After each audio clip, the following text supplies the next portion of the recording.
ये अब तक की सबसे हैरान कर देने वाली हार्डकोर नींद है जो शाओशिन ने देखी है। दांतों की सुंदरता के लिए इस्तेमाल होने वाला मिरर ईटाऊ पर रखा जा सकता है, लेकिन खिलौना आदमी को कोई फर्क नहीं पड़ता। वह गहरी नींद में है जिसे देखकर सच में सम्मान होता है। आखिर क्यों मेरी चीजें मम्मी के टू पर ही रखी जाती हैं? कहीं ऐसा तो नहीं कि मैंने खिलौनों से बात नहीं की इसलिए ऐसा हुआ? दोपहर के खाने से पहले उसने देखा कि लिविंग रूम अस्त व्यस्त है क्योंकि शाओशिन ने खिलौने फेंक दिए थे, तो उसने उसे सब समेटने को कहा। लेकिन शाओशिन मौके का फायदा उठाकर भाग गया और विश्वास के साथ बोला कि वह लौटकर सब ठीक कर देगा। मैया ने हाँ कर दी, लेकिन वह जानती थी कि इस बच्चे ने वादा पूरा नहीं किया। पता नहीं ये लापरवाही किसकी तरह आई है। बाहर चले गए और उसने सोचा आलस, आराम।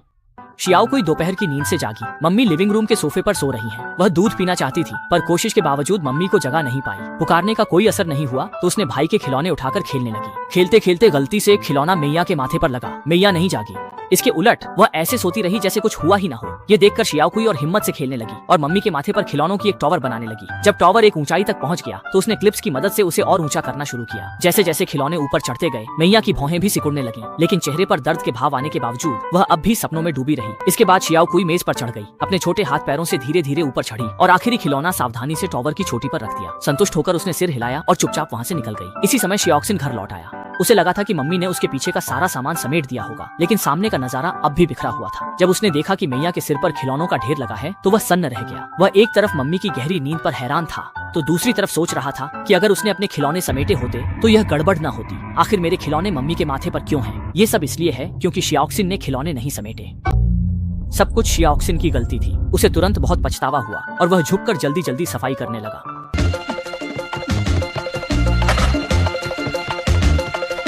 इसी समय मैया भी धीरे धीरे जाग गई। उसने देखा कि उसका बेटा सच में मन लगाकर सफाई कर रहा है तो उसका दिल छू गया और वह भावुक हो गई। शियाओक्सिन असली वजह बताना चाहता था, लेकिन फिर उसने चुप रहना ही बेहतर समझा, मानो यह उसकी अपनी समझदारी और जागरूकता हो।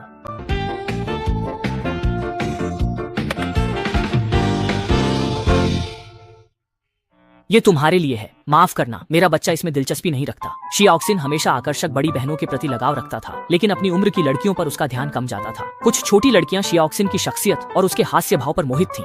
एक दिन जब गुलाब लोकप्रिय मेइसुई अचानक सनफ्लावर क्लास में आई, उसके हाथ में एक प्रेम पत्र थी जिसे उसने झेंगनान को सौंपा। क्या तुम यह मुझे दे सकते हो?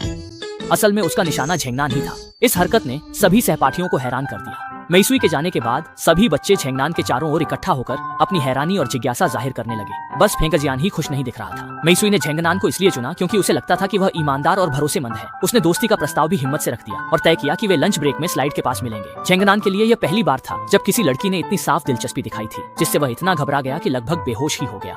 निर्धारित समय पर झेंगनान घबराहट और कमजोरी के साथ शिनचैन को मानसिक सहारे के तौर पर साथ लेकर मिलने की जगह पर पहुंचा। जब मेइसुई ने पूछा कि वे लोग कहां घूमने जाने का सोच रहे हैं तो झेंगनान कोई फैसला नहीं कर पाया और उसने शिनचैन से मदद मांगी। सच में यहाँ तक कि कहां जाना है ये भी तय नहीं कर सका। कितना कायर है। इसी समय मेइसुई गुस्से से आग बबूला हो गई और उनकी छोटी सी प्रेम कहानी यहीं खत्म हो गई। इसी दौरान दूसरी ओर मेइसुई ने अनजाने में अपनी रूमाल खो दी, जिसे प्रिंसिपल ने उठाकर उसे लौटा दिया। यह मामूली काम अनायास ही मेइसुई के दिल को छू गया। उसने कल्पना की कि प्रिंसिपल उसका परियों का राजकुमार है, वह खुद सिंड्रेला है जो प्यार का इंतजार कर रही है। इसी प्रेरणा से मेइसुई ने फिर से कलम उठाई और प्रिंसिपल के लिए प्रेम पत्र लिखकर उसे सौंप दिया। लेकिन ये सब शिनचैन ने अनजाने में देख लिया। लेकिन ये बात गलती से किसी ने देख ली कि प्रिंसिपल को बच्चे का प्रेम पत्र मिला है और ये खबर तेजी से फैल गई। प्रिंसिपल मैम, सुना है कि आपको मित्सुरी ने आपके लिए लिखा हुआ प्रेम पत्र मिला है। हालांकि प्रिंसिपल इसे बच्चों का मासूम खेल मानकर गंभीरता से नहीं लेती। क्या आप आगे उससे मिलेंगी? बिल्कुल नहीं, ऐसा कैसे हो सकता है? मैम, आप बहुत गलत कर रही हैं। वह तो बहुत गंभीर था। काजामा और बाकी बच्चे सच में मानते हैं कि इस तरह के भावनात्मक अनुभव छोटे दिलों के लिए बेहद अहम है। लगातार उम्मीदों का सामना करते हुए प्रिंसिपल मजबूरी में शिनचैन को लेकर तय जगह पर मिलने जाती है। वे तीनों खेल के मैदान में बिना किसी मकसद के एक पूरा चक्कर लगाते हैं और आखिर में एक कोने में बैठकर आराम करने का फैसला करते हैं। माहौल इतना अजीब हो जाता है कि वहाँ से गुजरता एक कुत्ता भी जल्दी से उस जगह से दूर चला जाता है। क्यों? अगर दिल से प्यार हो तो उम्र कोई मायने नहीं रखती। क्योंकि मैं अपनी पत्नी से बहुत प्यार करता हूँ। हालांकि इस बातचीत ने मीहो का मूड खराब कर दिया, लेकिन कम से कम यह छोटी सी नोकझोंक फिलहाल के लिए खत्म हो गई। लेकिन हैरानी की बात यह रही कि अगले ही दिन मीहो ने हार नहीं मानी और उसका ध्यान जल्दी ही कोशिन की ओर चला गया, जैसे वह फिर से एक नए प्यार की तलाश में निकल पड़ी हो। मीहो के लिए प्यार में पड़ना वाकई आसान है, लेकिन आखिर वह मुझ में दिलचस्पी क्यों नहीं लेता? जब काजिमा गलती से कोशिन जैसी ही हेयर स्टाइल रख लेता है तो क्या आप सोच सकते हैं कि कोशिन की क्या प्रतिक्रिया होगी? फेंगजियान, मैं तुमसे पूछता हूँ, आज तुमने टोपी इतनी टाइट क्यों पहनी है? हूँ ये। उस रात फेंगजियान की माँ ने देखा कि उसके बाल बहुत ज्यादा बढ़ गए हैं। उन्हें लगा कि ऐसी हेयर स्टाइल किंडरगार्टन के नियमों के लिए ठीक नहीं है और ऊपर से समय भी बहुत देर हो चुका था। जिस सैलून में वे अक्सर जाती थी वह भी बंद हो चुका था। फेंगजियान के घने बालों को देखकर वह एक पल के लिए उलझन में पड़ गई कि अब क्या करे। फेंगजियान तो अगली दोपहर स्कूल के बाद बाल कटवाने का सोच रहा था, लेकिन उसकी माँ, जो हल्की सी ओसीडी से ग्रस्त थी, उसके घने बालों को बर्दाश्त नहीं कर पाई। उसने खुद ही उसके बाल काटने का फैसला किया। लेकिन अब मैं कोई छोटा बच्चा तो नहीं हूँ, बिल्कुल नहीं। जब माँ ने बाल काटना शुरू किया और फेंगजियान ने आईने में खुद को देखा तो वह अपनी आंखों पर यकीन नहीं कर पाया। भले ही माँ को उसकी नई हेयर स्टाइल बहुत प्यारी लगी, फेंगजियान को डर था कि इससे उसके दोस्तों के बीच उसकी बेइज्जती हो जाएगी। खासकर अगर कोशिन ने देख लिया तो वह सबसे ज्यादा हंसेगा। उसे पूरा यकीन था कि कल सब उसका मजाक उड़ाएंगे, खासकर उस इंसान के सामने। अगले दिन काजामा ने जानबूझकर सिर झुकाए, टोपी पहनकर स्कूल बस से स्कूल गया। उसके सहपाठियों ने भी उसकी असामान्यता को नोटिस किया, जब तक कि वह सावधानी से बस में चढ़ा और एक वाक्य में काजामा की आखिरी मानसिक रक्षा को तोड़ दिया। स्कूल पहुंचने पर काजामा ने दृढ़ता से सबको अपनी नई हेयर स्टाइल दिखा दी, जिससे सभी सहपाठी हैरान रह गए। यहाँ तक कि आमतौर पर शांत स्वभाव के शिक्षक योशियुकी ने भी इस हेयर स्टाइल को काफी प्यारा बताया। चित्रकला की कक्षा में बगल की मेज पर बैठी कुछ लड़कियां लगातार हंसती रहीं। संवेदनशील काजामा ने गलतफहमी में सोचा कि वे उसका मजाक उड़ा रही हैं, तो उसने जोर से उनसे हंसी बंद करने और ध्यान से चित्र बनाने को कहा। इसी समय शिनचैन ने सीधे काजामा की नई हेयर स्टाइल पर अपनी राय दे डाली। इससे काजामा चौंक गया और उसका चेहरा लाल हो गया। तुरंत बाद शिक्षक योशियुकी ने घोषणा की कि उसी दिन किंडरगार्टन में सामूहिक फोटो खींची जाएगी और सबको याद दिलाया कि यह फोटो हमेशा के लिए यादगार रहेगी। नीनी ने जल्दी ही महसूस किया कि काजामा अपनी हेयर स्टाइल को लेकर चिंतित है, तो उसने तुरंत एक रचनात्मक तरीका सोचा, पानी का इस्तेमाल करके काजामा की हेयर स्टाइल को फिर से बनाने का। हालांकि नीनी का तरीका कुछ ज्यादा ही साहसी था। नतीजतन काजामा एक पल में ही मजाकिया ओनैली हेयर स्टाइल में बदल गया, जिससे वहाँ मौजूद हर कोई हंस पड़ा। सबकी हंसी के बीच नीनी के दिमाग में एक और आइडिया आया, विग का इस्तेमाल करने का। उसने टेप से एक विग जैसा रूप बनाया और फिर कैंची से उसे काजामा की असली हेयर स्टाइल जैसा काट दिया और सावधानी से उसे काजामा के माथे पर चिपका दिया। दूर से देखने पर भले ही यह काजामा की असली शक्ल जैसा लग रहा था, लेकिन रंग के फर्क के कारण काजामा को अब भी अजीब सा महसूस हो रहा था। जैसे ही सब लोग इस नजारे पर चर्चा कर रहे थे, शिनचैन भी पीछे नहीं रहा। उसने भी टेप से अपने लिए एक अजीबोगरीब विग बना लिया। बाकी बच्चों को यह नया और मजेदार लगा, तो वे भी उसकी नकल करने लगे और अपने अपने टेप के विग बनाने लगे। जब सामूहिक फोटो खींचने का समय आया, सूरजमुखी कक्षा के सभी बच्चों ने प्यार से बनाई गई विग्स पहन रखी है। यह रचनात्मक पहल फेंगजियान की तत्काल समस्या का समाधान थी, बल्कि कक्षा में खुशी और एकता का माहौल ले आई। लगता है कि इस परिवार की फोटो बहुत शानदार आएगी। मैं तुमसे पूछती हूँ, क्या वो छोटी है तुम्हें बहुत पसंद करती है? अरे लोकप्रिय लड़कों की तो वाकई मुश्किल है। क्या पता आगे चलकर शिनचैन और छोटी आई की शादी हो जाए। तो फिर तो किस्मत खुल गई।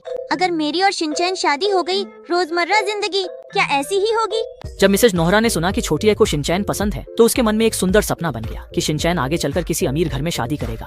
शिनचैन, छोटी आई बड़ी मुश्किल से तुम्हारे घर खेलने आई है, तो उसके साथ थोड़ा खेल लो ना। मिसेज नोहरा शिनचैन की मदद करने की कोशिश करती है, पर शिनचैन हमेशा इस मौके को नजरअंदाज कर देता है। उस दिन सुबह हर स्कूल वाले दिन की तरह मिसेज नोहरा ऑफिस जाने से पहले देर से उठने वाले शिनचैन को स्कूल के गेट तक छोड़ने गई। इसके बाद वह सीधे घर लौटने वाली थी, पर रास्ते में उनकी मुलाकात हाल ही में ट्रांसफर हुई छोटी ऐसे हो गई, जिसने आगे कुछ कहा।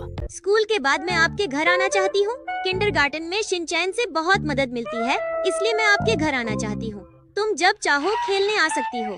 मिया ने आधे अधूरे विश्वास के साथ फांके के बाद शाओ आई से मिलने का वादा कर लिया। वह अपने बॉडीगार्ड ब्लैक चिकन के साथ शिनचैन के घर पहुंच गई। मिया को लगा था कि शाओ आई की सुबह की बात महज एक मजाक थी, लेकिन वह सच में आ जाएगी। भविष्य की संभावित सांस को प्रभावित करने के लिए शाओ आई ताजे फूलों का गुलदस्ता लेकर शिनचैन के घर में दाखिल हुई। वह घर में इधर उधर देखने लगा। बेडरूम के दरवाजे को कमरे की ओर जाने वाले गलियारे के रूप में समझ बैठा। इससे उसे लगा कि अलमारी के पीछे का हिस्सा मुख्य रहने की जगह है। तुम क्या कर रहे हो? इस घर का दौरा करने के बाद शाओ आई ने कहा कि शिनचैन का घर छोटा है पर प्यारा माहौल है। शिनचैन का घर बस इतना ही है क्या? बहुत छोटा है ना? नहीं, ये बहुत प्यारा है, बिल्कुल गुड़िया के घर जैसा लगता है। मिस आई ने यह सुनकर मन ही मन अजीब भावना महसूस की। किसी बड़ा घर पसंद नहीं होता अगर पैसे हों। इसके बाद लोग घर के अंदर गए और शिनचैन ने शाओ आई को घर की कोटात्सु के बारे में बताना शुरू किया, लेकिन शाओ आई के चेहरे पर उलझन थी, क्योंकि उसने कभी कोटात्सु नहीं देखा था। उसके घर में सेंट्रल एयर कंडीशनिंग सिस्टम है। फर्श के हीटिंग सिस्टम की तरह उसके घर की आधुनिक हीटिंग व्यवस्था के कारण वह इस पारंपरिक हीटिंग तरीके से अनजान थी। तभी अचानक घर की डोरबेल बजी। असल में यह ब्लैक चिकन द्वारा मंगवाया गया अंतर्राष्ट्रीय व्यंजन था जो पहुंच गया था। यह सब देखकर मिस आई अनायास ही शाओ आई की उस भव्य जीवन शैली के प्रति जिज्ञासु हो गई। इसके बाद वह शाओ आई के साथ इन शानदार विदेशी मिठाइयों का स्वाद लेने लगी। मिठास थोड़ी ज्यादा थी, पर स्वाद वाकई सराहनीय था। बस शिनजुओ को पसंद आ जाए, यही काफी है। मिठाइयों का आनंद लेते हुए मैया को पता चला कि शाओ आई के दिल में शाओशिन भावनाएं हैं। मैं तुमसे पूछती हूँ, क्या शाओ आई तुम्हें बहुत पसंद करती है? अरे लोकप्रिय लड़कों की जिंदगी वाकई मुश्किल होती है। भविष्य में शाओशिन और शाओ आई की शादी की कल्पना करते हुए उसके चेहरे पर अनजाने में मुस्कान आ गई। हालांकि शाओशिन अब भी हमेशा की तरह शरारती था। पूरे समय वह टीवी देखने में मग्न रहा और बगल में बैठी शाओ आई पर कोई ध्यान नहीं दिया। अगर मेरी और शिंगची की शादी हो गई, तो क्या रोजमर्रा की जिंदगी ऐसी ही होगी? मैया के कहने पर ही शाओशिन अनमने मन से उठा और शाओ आई के साथ खेल का समय बिताने की तैयारी करने लगा। तो डायनामिक मास्क खेलते हैं। इस समय शाओ आई भविष्य की संभावनाओं पर चर्चा करना पसंद करती थी, जबकि शाओशिन को इसमें दिलचस्पी नहीं थी। तभी हेईजी ने शाओ आई को याद दिलाया कि अब फ्रेंच क्लास का समय हो गया है। शाओ आई भारी मन से येयुएन परिवार के घर से धीरे धीरे विदा हो गई। आज के आतिथ्य के लिए बहुत धन्यवाद। कृपया अपना ध्यान रखें।